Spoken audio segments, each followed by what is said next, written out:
friends, welcome to Sobit Agarwal classes.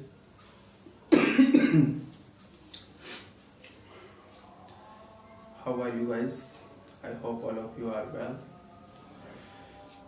अब तक हमने ग्रामर में फंक्शन ऑफ टेंसेस पढ़े हैं और हमने पढ़ा है वॉइस और अब हम पढ़ेंगे मॉडल्स। देखने में तो ये टॉपिक काफ़ी इजी लगता है लेकिन it is not that easy that it looks to be. So make sure that you pay attention whatever I said. Each and everything that I will teach you is gonna be very important for you. So dear students, pay attention what I am saying, what I am teaching. So let's begin. Models को पढ़ाने से पहले हम पढ़ेंगे verbs.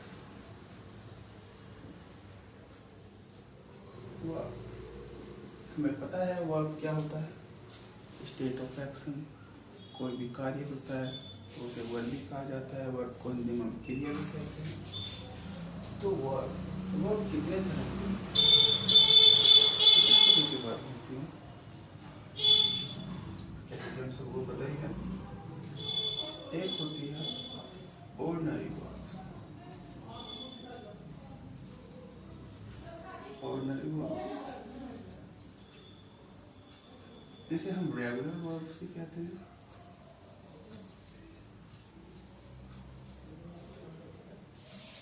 और दूसरी होती है auxiliary verbs.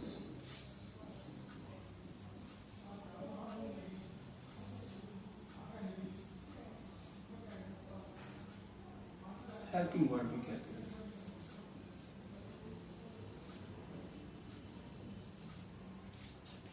Ordinary verbs, regular verbs, auxiliary verbs, helping verbs।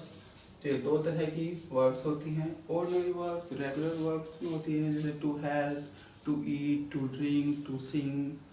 Normal जो verbs होती हैं ordinary और regular verbs होती हैं। Auxiliary verbs होती हैं, ये भी दो तरह की होती हैं। Auxiliary verbs भी दो तरह की होती हैं। देखिए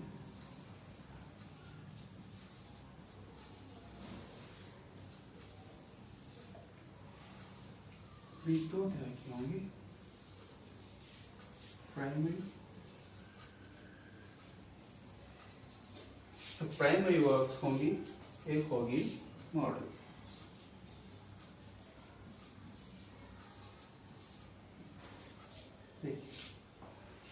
प्राइमरी वर्ब्स क्या होंगी, मॉडल वर्ब्स क्या होंगी। हम जो इस चैप्टर में कंसंट्रेट करेंगे वो मॉडल वर्ब्स करेंगे। इसलिए मैंने आपको एक सिस्टम से आपको बताया कि वर्ब्स एक्चुअल में होती क्या है और वर्ब काइंड्स किस तरह के होते हैं। तो प्राइमरी वर्ब्स, सबसे पहले प्राइमरी वर्ब देखते हैं।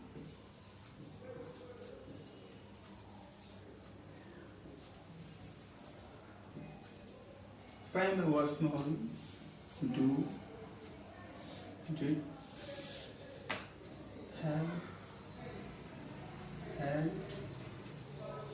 ये होंगी प्राइमरी वर्ब्स। और हाँ, इसमें बी भी इसी में होता है, बी भी इसी में होता है। ये तो हो गई primary verbs.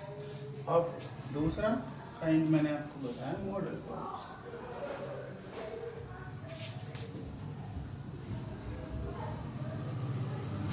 Modal verbs, modal verbs as we all know will, shall, can, could,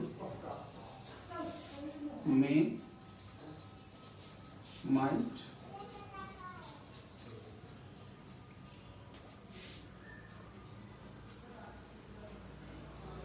should, would, ought to,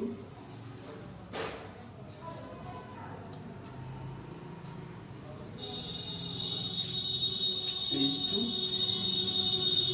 M2 OS2। और भी इसमें वर्ब्स हैं, जब आप टॉपिक पढ़ेंगे तो आपको पता चल जाएगा। तो मॉडल्स से पहले मैंने आपको बताया कि वर्ब्स कितने तरह की होती हैं। ऑर्डिनरी वर्ब्स, रेगुलर वर्ब्स भी कहते हैं, ऑक्सिलरी वर्ब्स, हेल्पिंग वर्ब्स भी कहते हैं। अब पहले मैंने बताया ऑर्डिनरी वर्ब्स, मैंने आपको बता दिया कि जैसे to help, to drink, to eat, to sing, these types of verbs are called ordinary verbs। और इन्हें रेगुलर वर्ब्स भी कहते हैं। ऑक्सिलरी वर्ब्स और हेल्पिंग वर्ब जो वाक्यों को बनाने में हमारी हेल्प करें। तो ऑक्सिलरी वर्ब्स भी दो तरह की होती हैं, मॉडल और प्राइमरी। मॉडल ऑक्सिलरी वर्ब्स और प्राइमरी वर्ब्स, ये हमारी वर्ब्स हो गई। बी में इज, एम और वाज, वर और इस तरह के बी में आएगी। विल बी, शैल बी भी होती है। ये प्राइमरी वर्ब्स हो गई। फिर आया मॉडल वर्ब, जो हम अब चैप्टर में जो पढ़ेंगे वो पढ़ेंगे इस वाले पोर्शन को हम इसमें कवर करेंगे। ये दिखने में आप सबको इजी लगेगा कि यार ये तो सर आप क्या पढ़ा रहे हो, ये तो बिल्कुल बच्चों का है, ये क्या कॉम्पिटिटिव ग्रामर है। लेकिन जब आप इसे पढ़ोगे तो बहुत सारे जो अनटच, जो अब तक के आपने पढ़े होंगे, जो अनटच टॉपिक या अनटच जितने भी मतलब बहुत सारी चीज़ें आपको इसमें पता चलेंगी। तो अब हम स्टार्ट करेंगे। सबसे पहले आपको मॉडल्स के बारे में भी बताऊंगा।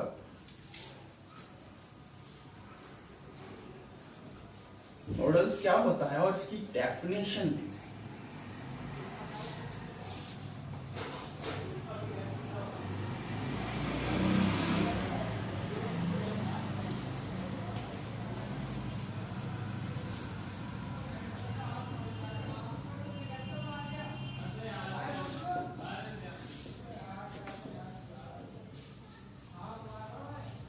अब मॉडल ऑक्सिलरी है क्या, जो मैं आपको पढ़ाना चाह रहा हूँ इसका पता भी होना चाहिए कि है क्या।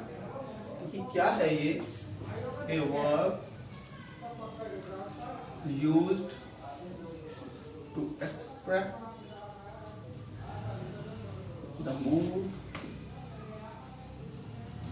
Of speaker. मूड भी कह सकते हैं, एटीट्यूड भी कह सकते हैं।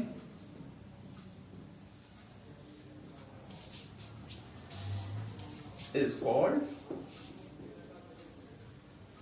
modal auxiliary verb। A verb used to express mood of speaker, mood के लिए हम यहाँ attitude भी कह सकते हैं, is called modal auxiliary verbs। तो यहाँ पर इन जो ये वर्ब्स जितनी भी होती हैं, ये आपको स्पीकर का मूड का इससे आपको स्पीकर के मूड का पता चलेगा कि वो आपको एडवाइस दे रहा है, वो आपको ऑर्डर दे रहा है, वो आपको ऑफर कर रहा है, वो आपसे हेल्प ले रहा है, वो आपको किसी चीज़ की प्रोबेबिलिटी या पॉसिबिलिटी के बारे में बता रहा है। तो इसमें आपको स्पीकर के मूड का पता चलेगा। तो वो होगी मॉडल ऑक्सिलरी वर्ब्स। तो इसमें हम सबसे पहले जो पढ़ेंगे वो पढ़ेंगे हम use of may, might, may have, might। हम इसे पढ़ेंगे सबसे। तो इसमें मे और माइट सबसे पहले इसे देखिए कहाँ पर ये यूज होता है। मे और माइट का वैसे हमें पता है सकता, सका, इसके लिए होता है यूज। मे है, माइट है का होता है किया होगा, गया होगा, वो मैं आपको आगे बताऊंगा। तो बेसिकली हम इन्हें यूज कहाँ करते हैं। अब सकता और सका तो कैन और कुड भी होता है, लेकिन इनके यूजेस जो होते हैं वो डिफरेंट जगह पर डिफरेंट तरह से होते हैं। तो मे का देखिए, अगर कहीं पर पॉसिबिलिटी है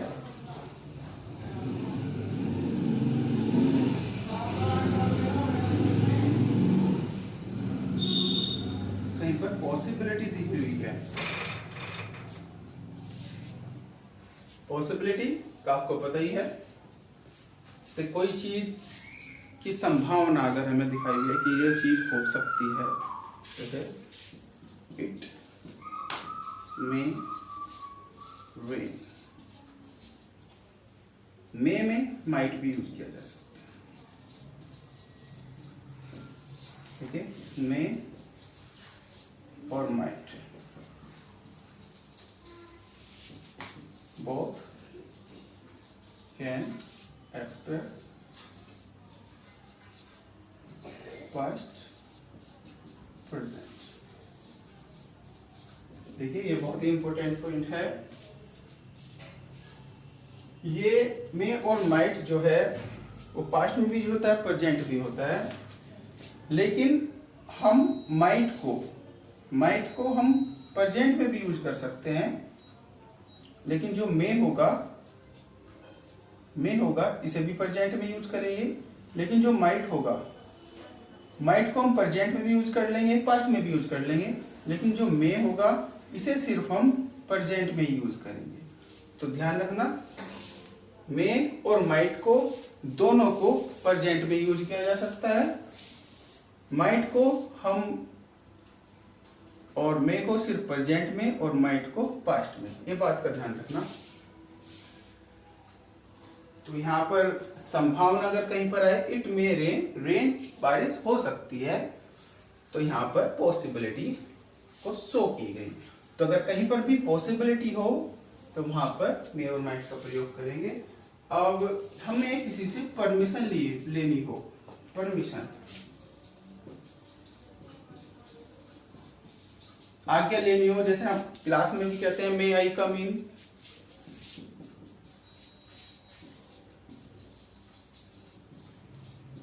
यहाँ पर कहीं पर भी परमिशन का हो तो वहां पर भी हम मे का प्रयोग करेंगे।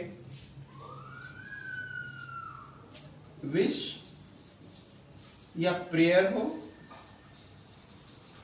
हम जैसे कहते भी हैं may you live long,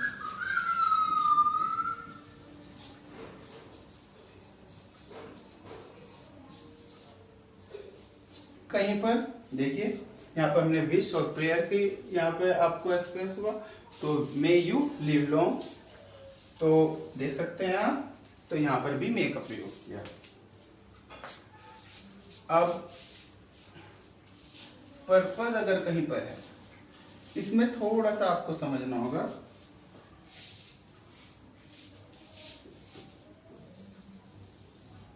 purpose, so that के साथ जब हम इसे यूज करते हैं, देखो he works hard so that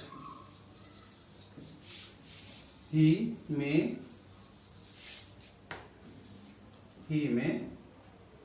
pass। इस सेंटेंस को देखें और इसी के साथ एक और सेंटेंस देखें,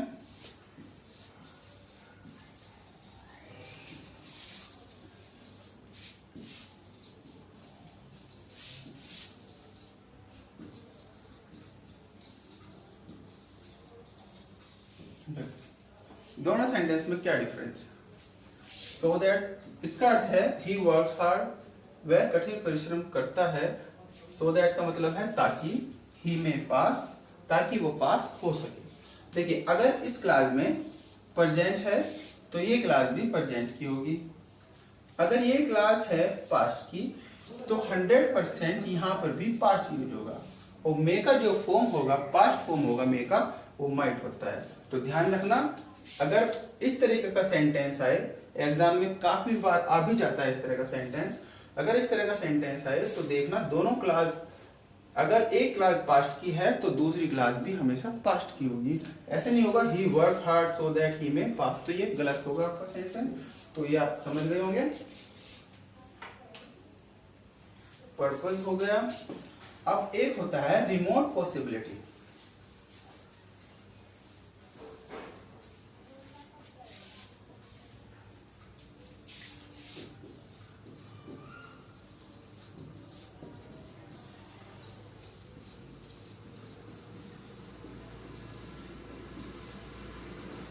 रिमोट पॉसिबिलिटी का मतलब देखिए, रिमोट का मतलब यहाँ पे दूरी से नहीं है, रिमोट का मतलब है कि जिसकी बहुत कम संभावना हो उस कार्य के होने की, या उस कार्य की प्रोबेबिलिटी की, उस कार्य की संभावना बहुत कम हो, तो वहाँ पर हम रिमोट पॉसिबिलिटी को, वहाँ पर हम मे का प्रयोग करें, सॉरी वहाँ पर हम मे का नहीं माइट का प्रयोग करें। कहीं पर रिमोट पॉसिबिलिटी है, ध्यान रखना, कहीं पर रिमोट पॉसिबिलिटी है, संभावना बहुत कम, अगर संभावना बहुत कम है तो वहां पर यूज होगा माइट का, से he might be sleeping, he might be sleeping now। उसके सोने की संभावना बहुत कम है, उसके सोने की संभावना बहुत कम है, तो he might be sleeping now, वह अब सो रहा होगा। या तो आप समझ गए होंगे इसे। तो मे का आपका मे माइट का कंप्लीट हुआ, अब मे है माइट है। अब हम देखेंगे मे है माइट है।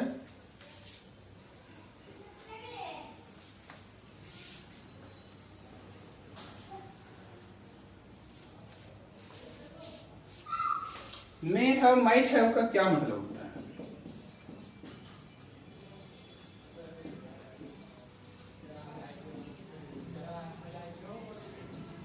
माइट हैव मे हैव, इसका मतलब है किया होगा, किया होगा, गया होगा, इस तरह इसमें ये इसका सेंस होता है। जैसे राम, ऐसे क्या से कहेंगे, देखिए राम मोहन के पास गया होगा। तो सेंटेंस को कैसे बनाएंगे? गया होगा, डिजायरेबल जब कोई कार्य हो, डिजायरेबल पॉसिबिलिटी हो किसी कार्य की, वहां पर होगा माइट हैव मे हैव का प्रयोग। इसे देखिए Ram might have, Ram might have gone, Ram might have gone Mohan.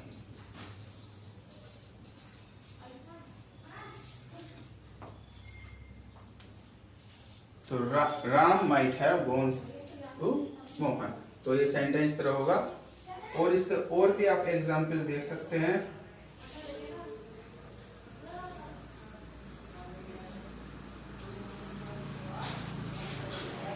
वह फेल हो गया होगा, he might have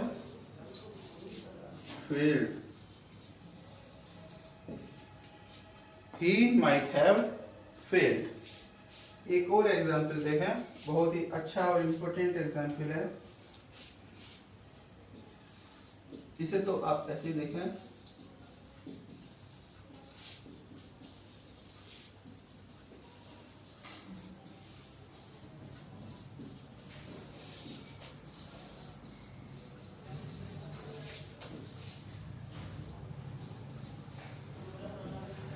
better you may have not, may और माइट भी दोनों हम रिप्लेस कर सकते हैं, सब्स्टिट्यूट हैं दोनों के एक दूसरे के।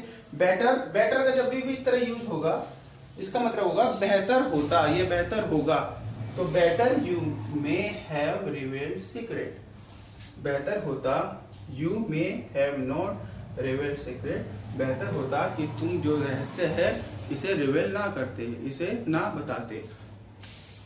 तो इस सेंस में भी ये सेंटेंस यूज होंगे। तो मे का आपका ये टॉपिक कंप्लीट हो गया। अब इसके बाद हम देखेंगे, अब इसके बाद आपको बताऊंगा मैं कैन और कुड का कहां पर प्रयोग करेंगे।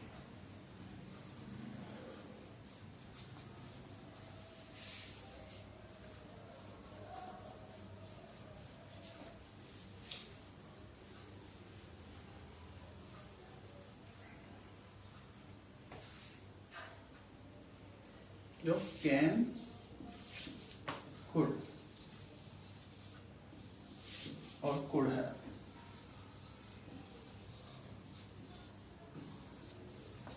अब कैन का सबसे पहले कहां पर यूज होगा, देखिए कैन को हम कैन और कुड को एबल के रूप में भी यूज करते हैं, एबल टू के रूप में भी हम इन्हें यूज करते हैं।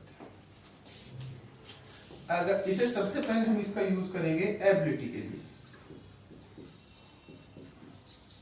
एबिलिटी का मतलब योग्यता। किसी के पास कुछ कार्य करने की जब योग्यता है, एबिलिटी है, तो वहां पर हम यूज करते हैं कैन और कुड। वहां पर हम मे और माइट का यूज नहीं करेंगे।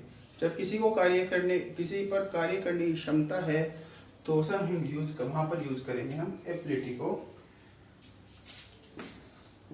सी कैन राइट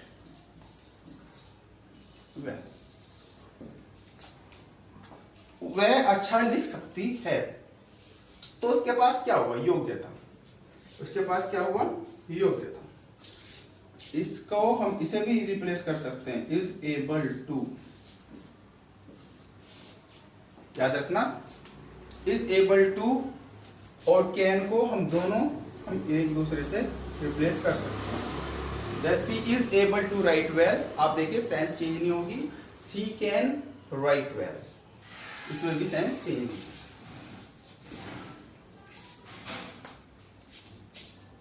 नहीं। Meena could play cards।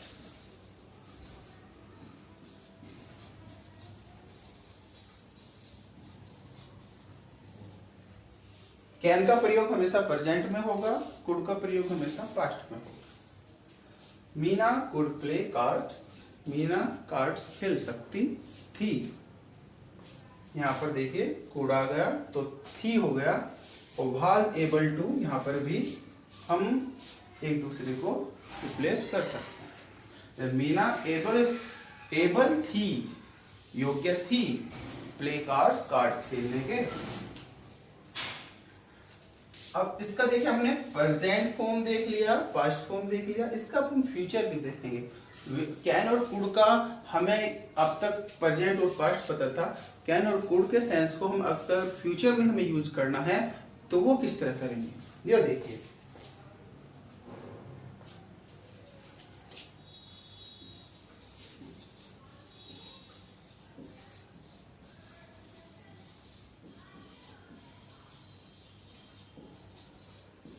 देखिए यहां पर ये मैं बता रहा हूं, फ्यूचर ऑफ कैन, कैन का future. She will be able to help me, वह योग्य होगी मेरी मदद करने के, वह मेरी मदद करने के योग्य होगी। तो यहाँ पर ये आपका कैन का जो एबिलिटी के कॉन्टेक्स्ट में जो प्रयोग होता है वो आपको मैंने बताया। अब ये भी एक और बहुत ही इम्पोर्टेंट इसमें ही यूज होता है, एबिलिटी से अलग। कहीं पर रिक्वेस्ट की गई हो, पोलाइट रिक्वेस्ट अगर कहीं पर हो, तो वहां पर भी हम प्रयोग करते हैं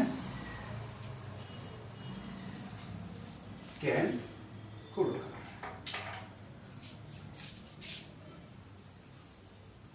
पोलाइट रिक्वेस्ट, कहीं पर पोलाइट रिक्वेस्ट हो तो वहां पर यूज करेंगे हम कुड का।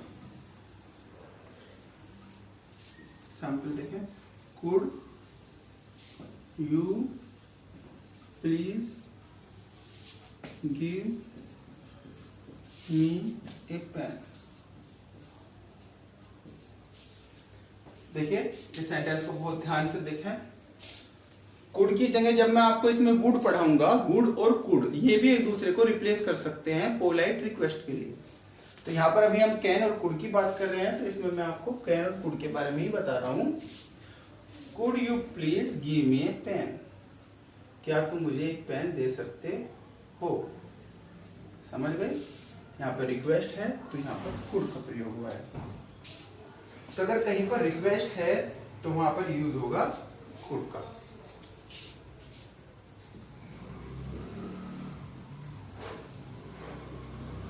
परमिशन ऑर्डर, परमिशन हो कहीं पर बॉर्डर हो,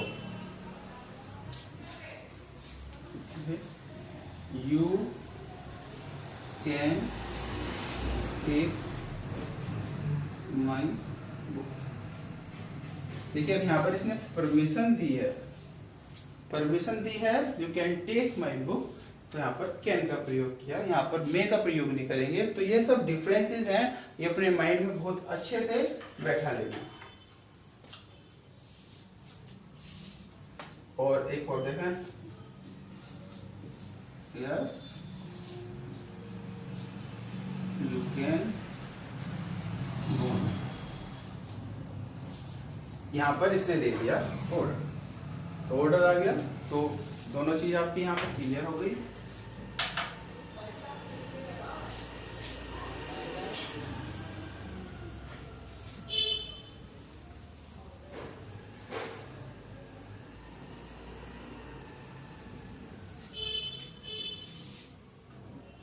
अगर कहीं पर प्रोहिबिशन हो,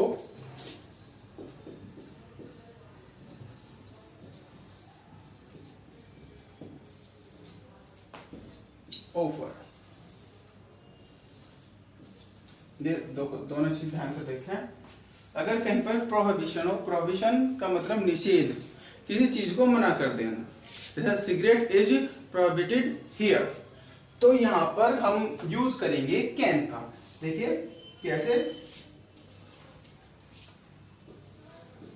you can not do this work,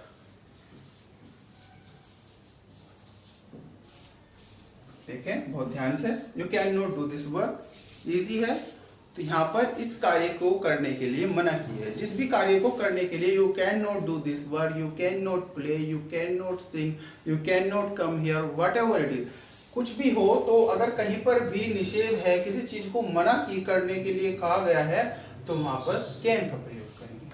offer, offer का आपको पता ही है, किसी को ऑफर देना, can I help you, can I help you, ये भी ऑफर है। तो ऑफर आ गया, किसी को ऑफर दिया, हेल्प करने का ऑफर दिया, तो वहां पर यूज हुआ कैन का।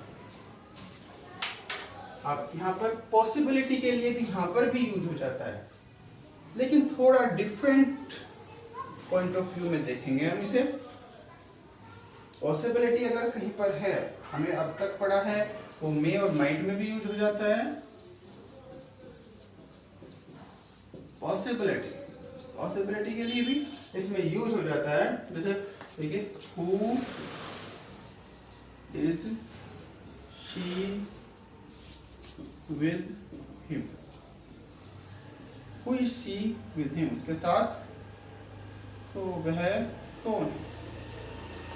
अब इसमें इस तरीके के सेंस में अगर पॉसिबिलिटी हमें दिखनी हो, अगर पॉसिबिलिटी जैसे हम किसी से बात कर रहे हैं और किसी के साथ कोई आ रहा है और हम अपना अंदाजा लगा रहे हैं कि शायद मैंने कहा ये कौन है, तो दूसरे ने कहा हो सकता है कि ये उसकी बेटी हो सकता है उसकी बहन हो।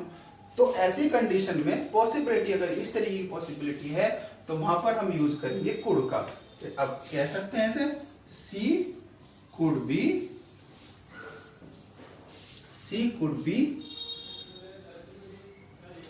his sister। समझ गए होंगे ऐसे, इस तरीके की पॉसिबिलिटी की यहां पर बात की हुई है। अब could have का प्रयोग, could have का प्रयोग देखें, could have, इसका है मतलब सकता था, सकते थे, राम वहां जा सकता था। इस तरह का अगर सेंस है वाक्य में, तो राम कुड हैव, और हैव और हैड के साथ मैंने आपको बताया हुआ है वर्ब की थर्ड फॉर्म यूज होती है, पास्ट पार्टिसिपल यूज होता है। तो Ram could have gone there, ठीक है, इसे देखें ध्यान से, Ram could have gone there. तो इस सेंस में यूज होगा ये। देखिए ये कब होगा, when the action did not take place in past, जब एक्शन नहीं हुआ, जब वो एक्शन नहीं हुआ तो नॉन परफॉर्मेंस एक्शन में हम इसे यूज करेंगे, जहां पर एक्शन का जो एक्शन परफॉर्म नहीं हुआ, जो होना चाहिए था लेकिन जो नहीं हुआ, वहां पर यूज होगा कुड हैव का। और वर्ब की थर्ड फॉर्म, इसको आप ध्यान से याद रखना। अब कैन और कुड, कैन, कुड, में और माइट के बाद आता है शुड, मस्ट और टू।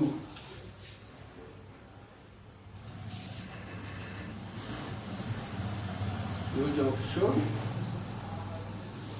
मस्ट और टू। ये भी काफी इंटरेस्टिंग होने वाला है, इसे भी देखना, इसमें भी कुछ ना कुछ आपको ऐसा पॉइंट मिलेगा जो आपने ना पढ़ा हो। देखिए शुड का कब प्रयोग करेंगे, पहले हम देखेंगे शुड के प्रयोग। शुड का कब प्रयोग करेंगे, शुड का प्रयोग करेंगे हम, ड्यूटी होगा कहीं पर, ऑब्लिगेशन हो,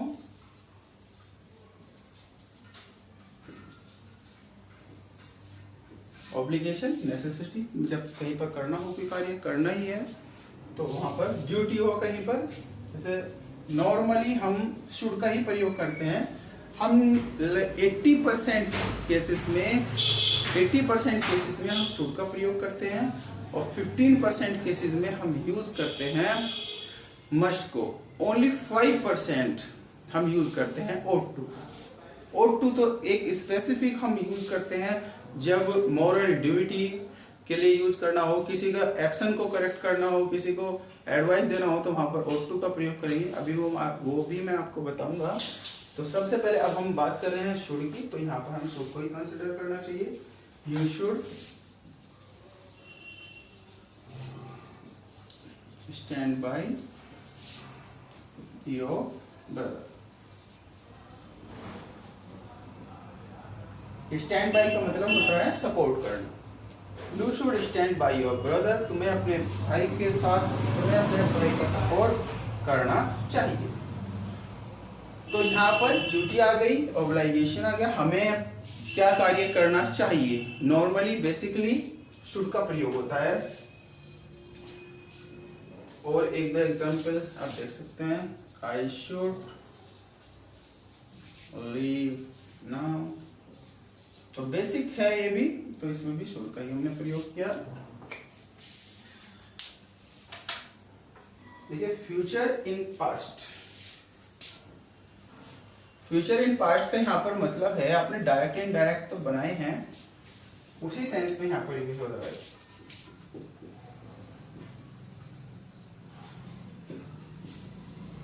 जब एक क्लास पास्ट में हो तो दूसरी क्लास विल और शैल में नहीं होगी, वो क्या में होगी, वो किसमें होगी, वो होगी वुड और शुड में।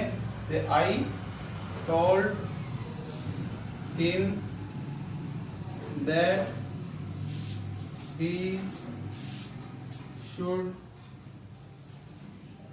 go to Delhi. I told him, so यहाँ पर should ना करके would कर दें, फिर he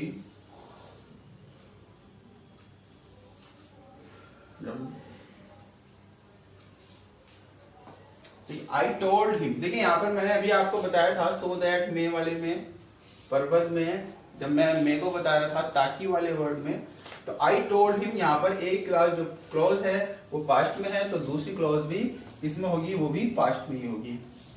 तो यहाँ पर विल की जगह वुड का प्रयोग किया गया। पर्पज इसमें भी है, इसका थोड़ा डिफरेंट सेंस में है। देखना ये भी बहुत ही मोस्ट इंपोर्टेंट है। और ये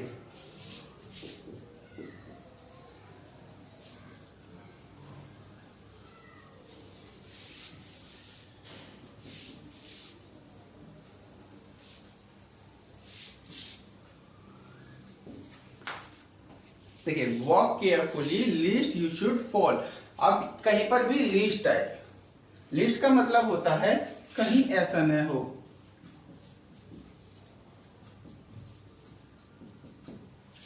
ध्यान से चलो कहीं ऐसा ना हो तुम गिर जाओ। तो यहाँ पर चाहिए में शुड का मतलब यहाँ पर चाहिए नहीं है, यहाँ पर वॉर्न किया जा रहा है, एक तरीके से उसे पर्पस दिखाया जा रहा है, उसे दिखाया जा रहा है कि ऐसा करोगे तो ऐसा हो जाएगा, अगर आप ध्यान से नहीं चलोगे तो आप गिर जाओगे।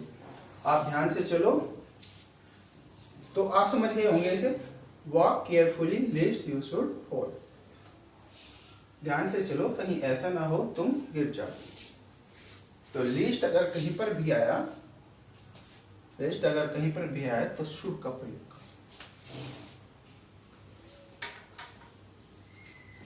एक बहुत ही इंटरेस्टिंग चीज आपको बताने वाला हूं अभी। मुझे उम्मीद है कि आप में से काफी को नहीं पता होगा, फिर भी देखें। कंडीशन, कंडीशन में भी शुड का प्रयोग होता है। देखिए इस सेंटेंस को देखें पहले। If you work hard you will पास।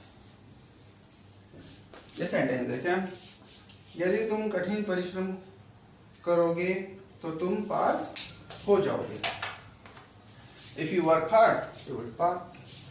अब इसी सेंटेंस को हम ऐसे ही बना सकते हैं। Should you work hard you will पास। तो शुड हमने इफ के सेंस में भी हम शुड को प्रयोग कर सकते हैं, कंडीशनल सेंस में। अब इस सेंटेंस को देख लेना, अगर एग्जाम में should you work hard you will pass आ जाए तो सेंटेंस गलत नहीं होगा। इस बात को अपने माइंड में अच्छे से सेट कर लो। शुड का प्रयोग तो हो गया, अब इसमें शुड हैव का प्रयोग बताऊंगा।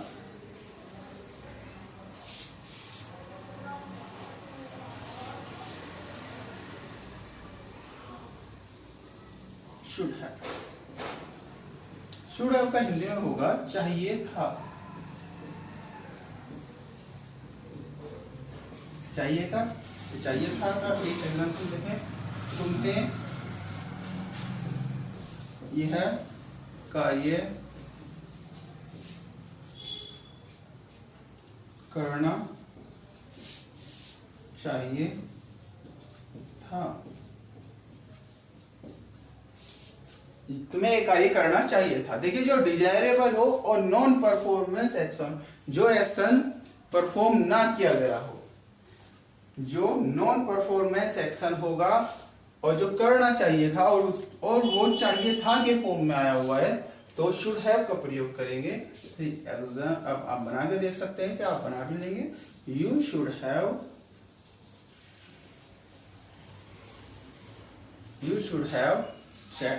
Third form done this work. You should have done this work. Should का हो गया प्रयोग। अब करेंगे शुड के यूज के बाद हम करेंगे मस्ट को।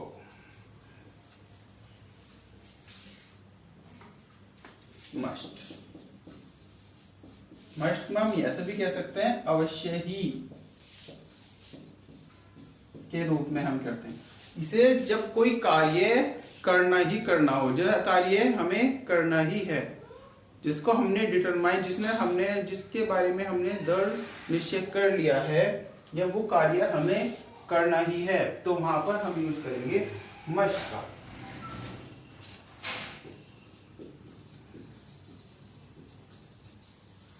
यहाँ पर ऑब्लिगेशन के लिए नेसेसरी, अगर कहीं पर कोई कार्य नेसेसरी हो, अवश्य हो, ऑब्लिगेशन एक दूसरे के सब्स्टिट्यूट हैं, तो वहां पर हम मस्ट का प्रयोग करते हैं। देखिए, you must follow your teacher, you must follow your teacher, तुम्हें अपने टीचर को फॉलो करना चाहिए। इस सेंस में मस्ट का प्रयोग करेंगे।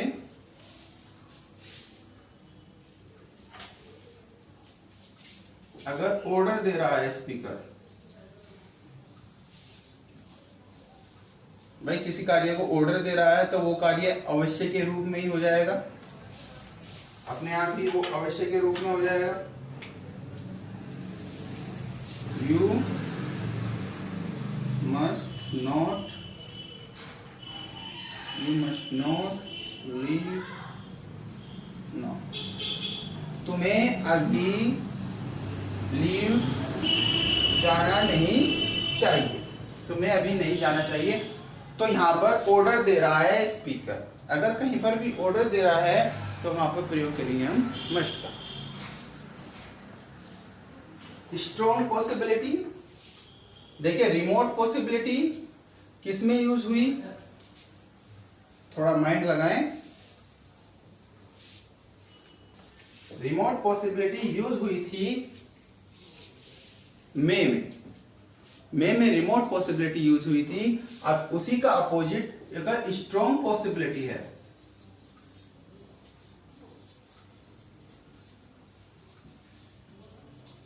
कहीं पर अगर स्ट्रॉन्ग पॉसिबिलिटी है तो वहां पर हम यूज करते हैं मस्ट। स्ट्रॉन्ग पॉसिबिलिटी में हम यूज करते हैं मस्ट। इट इज टेन, ही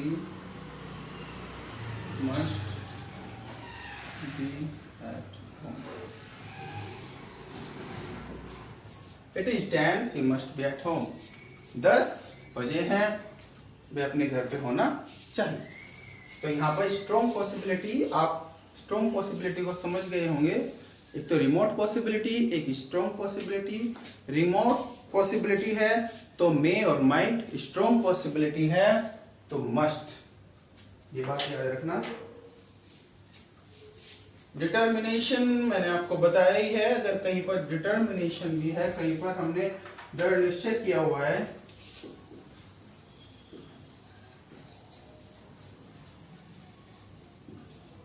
अगर कहीं पर डिटर्मिनेशन है, दृढ़ निश्चय किया हुआ है, तो वहां पर भी यूज करना चाहिए मस्ट का। आई मस्ट हेल्प हिम, मैं उसकी मदद, मुझे उसकी मदद करनी चाहिए। तो यहाँ पर भी दृढ़ निश्चय।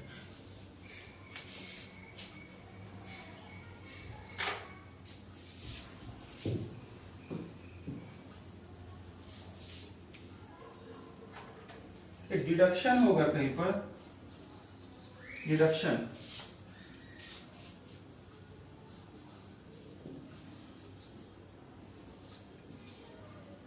किसी का अर्थ निकाल रहे हो, किसी का अर्थ निकाल रहे हो। डिडक्शन होता है किसी का जब हम अर्थ निकाल रहे हो तो वहां पर डिडक्शन का प्रयोग करते हैं। He has a big house, he must be rich, he has a big house, he must be rich। तो यहाँ पर हमने अर्थ निकाला कैसे, जैसे उसके पास बड़ा घर है। अब किसी के पास बड़ा घर होता है तो हम बेसिकली हम उसका क्या डिडक्ट करते हैं, क्या उसे डिडक्शन निकालते हैं, उससे क्या हम इन्फ्रेंस निकालते हैं, हम निकालते हैं कि भाई उसके पास बड़ा घर है तो इसका मतलब वो अमीर होगा, तो उसके पास ज़्यादा कार हैं तो वो अमीर होगा। तो ऐसे सेंस में हम यूज़ करेंगे मस्ट को। अब मस्ट हैव देख लीजिए। मस्ट हैव में भी वही अर्थ है जो शुड हैव का था। अंतर क्या होगा, शुड हैव नॉर्मल सेंस में हम यूज कर रहे थे, मस्ट हैव ये भी वही है, चाहिए था। जिस सेंस में शुड का प्रयोग किया उसी सेंस में शुड हैव का प्रयोग, जिस सेंस में हमने मस्ट का प्रयोग किया उसी सेंस में मस्ट हैव का प्रयोग। अगर किसी कार्य को करने की बहुत ज़्यादा ऑब्लिगेशन नेसेसरी था कोई कार्य करना, अब वो नॉन परफॉर्मेंस रहा, तो वहां पर यूज होगा मस्ट हैव का।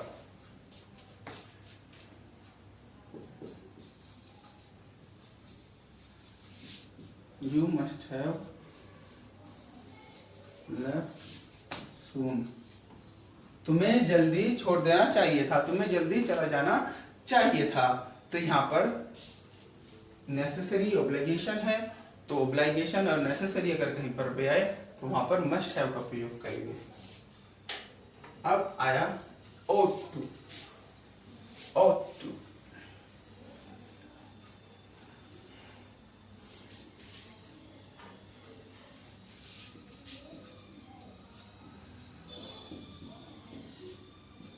वही चाहिए के रूप में प्रयोग करते हैं।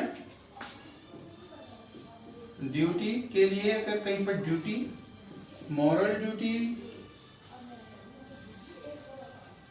ड्यूटी मॉरल ड्यूटी कहीं पर होगी तो वहां पर किसका प्रयोग करेंगे, वहां पर हम प्रयोग करेंगे ought to का। से we ought to serve our country, we ought to serve our country।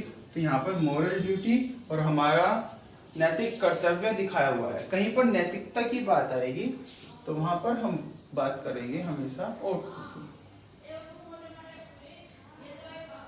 नैतिकता की कहीं पर भी बात आएगी तो वहां पर मॉरल ड्यूटी, मॉरल ड्यूटी और नैतिकता की कहीं पर भी बात आएगी तो वहां पर प्रयोग करेंगे ought to का। ought to का हम और भी जगह प्रयोग करते हैं। किसी को अगर हम एडवाइस दे रहे हैं,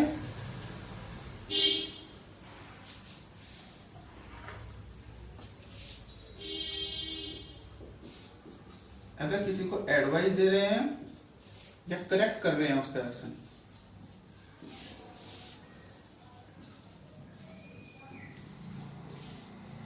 एडवाइस या किसी के एक्शन को हम करेक्ट कर रहे हैं तो वहां पर भी हम ought to का ही प्रयोग करते हैं।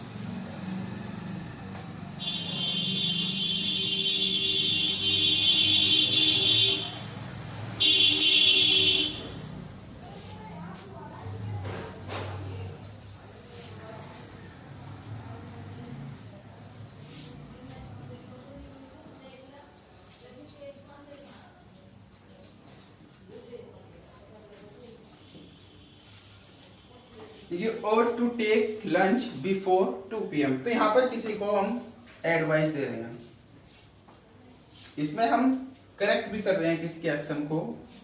कोई अपना लंच डेली देर से लेता है और हमें उसके एक्शन को करेक्ट करना है तो वहाँ पर हम शुड का प्रयोग ना करके ought to का प्रयोग करेंगे तो बहुत ज़्यादा अच्छा रहेगा। और इससे ये आपका जो सेंस होगा एग्जाम में, ये चीज़ें जो छोटी छोटी चीज़ें होती हैं यही एग्जाम में जाकर डिफरेंस पैदा करती हैं नॉर्मल स्टूडेंट में और स्मार्ट स्टूडेंट में।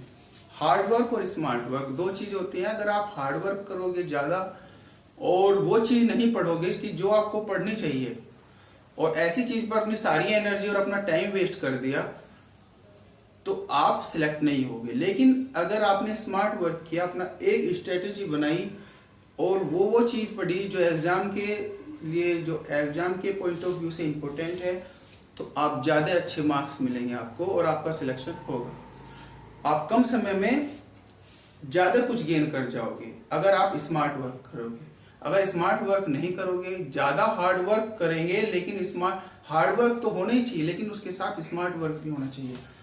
तो अगर आप हार्ड वर्क करेंगे प्लस स्मार्ट वर्क करेंगे तो बहुत अच्छा होगा। लेकिन आपने हार्ड ही वर्क किया और दिन रात एक कर रहे हैं और ऐसी जगह अपनी एनर्जी वेस्ट कर दी तो वो आपके लिए गलत होगा।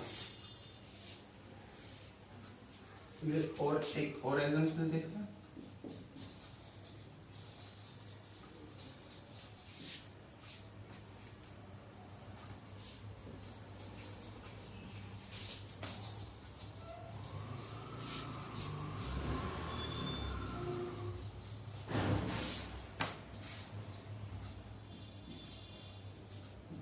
You ought not to have smoked in bus. तुम्हें बस में स्मोक नहीं करनी चाहिए। तो इसमें भी ought to have का प्रयोग करेंगे तो आप समझ गए होंगे। अगर कहीं पर ought to आए या ought to have का कहाँ पर यूज होगा, नैतिकता में ही ought to have का प्रयोग होगा। जैसे should have का अर्थ भी चाहिए था, must have का भी चाहिए था और ought to have का भी चाहिए था, लेकिन क्या डिफरेंस होगा, शुड हैव का वहाँ पर प्रयोग करेंगे जहाँ पर शुड का प्रयोग किया, मस्ट हैव का प्रयोग वहाँ करेंगे जहाँ मस्ट हैव का प्रयोग किया, ought to have का प्रयोग वहाँ पर करेंगे जहाँ पर हमने ought to का प्रयोग किया। तो आप अच्छे से समझे होंगे ये टॉपिक। अभी इसका एक दो पार्ट और लगेंगे इसे बनाने में, क्योंकि मॉडल्स का थोड़ा सा टॉपिक जो है वाइड है। वैसे बेसिक तो हमें पता है कि मे, कैन, कुड ये सब पता है, लेकिन आपने देखा भी होगा आज कि इसमें कुछ तो डिफरेंस था जो आपने अब तक पढ़ा है। तो ऐसी ऐसी नई नई चीज़ें मैं लाता रहूँगा और उम्मीद करता हूँ कि आपको मेरी ये वीडियो है जो पसंद आई होगी, और अगर आपको पसंद आई है तो इसे शेयर, लाइक, सब्सक्राइब करें। Thank you very much. This is Sofit Agarwal.